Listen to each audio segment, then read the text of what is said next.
Hej, jeg hedder Michael Borup Nielsen. Jeg er uddannet psykolog og misbrugsterapeut.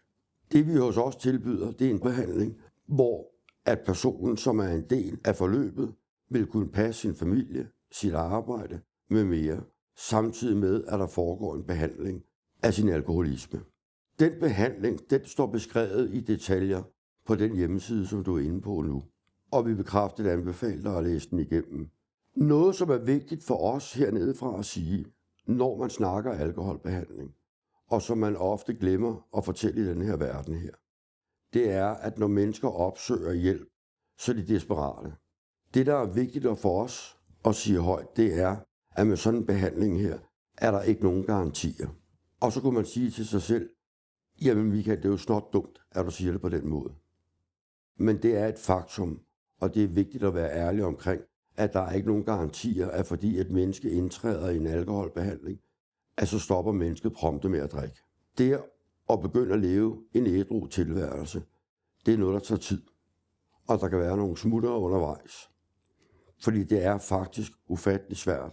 Og det er i bund og grund det, som vores behandling går ud på i de 8 uger, man er her, at man bliver introduceret til en måde at leve uden alkohol. Altså, man skal skille sig af med sin bedste ven, som har støttet og hjulpet en i lang tid. Men hvor vi kan hjælpe med at introducere til en måde, at der er et dejligt liv, selvom der ikke nødvendigvis er alkohol. Som afrunding til denne velkomstvideo til vores hjemmeside, kommer det nok ikke som stor overraskelse, når jeg fortæller, at jeg selv er tidligere alkoholiker og lever i dag som ædru alkoholiker. Og derfor er det også vigtigt for mig at fortælle, at når jeg nævner, at der er 2 former for behandling, altså dag- og døgnbehandling, så er det ikke helt rigtigt. Fordi den store del, den kommer bagefter, hvor man er færdig med sin behandling. Og det at opretholde og pleje sin ædruelighed. Det er her, hvor jeg og mange tusind andre har måttet erkende, at lige netop det her problem her, det kan jeg ikke klare selv. Altså, jeg er nødt til i et eller andet omfang at have omgang med andre mennesker, som har samme problem som mig. Trods det, at jeg i dag er ædru og har været det i mange år.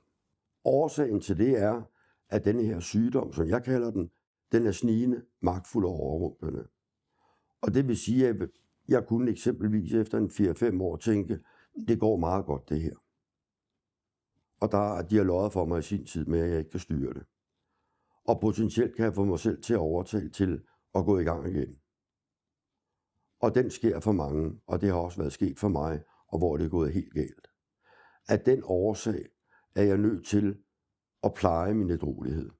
Og det sker gennem fællesskaber med andre ædru alkoholikere. Som afrunding vil jeg gerne sige dig tak for tilliden om at se på den her video, og ikke mindst, at du har vist interessen for at gå ind på vores hjemmeside. Og jeg håber, om du vælger at gå i behandling hos os eller hos nogle andre, det er i bund og grund underordnet, bare du gør noget ved din situation.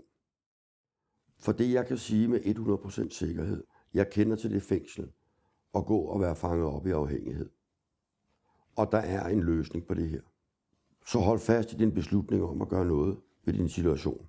Og har du spørgsmål, skal du være meget velkommen til at ringe til os.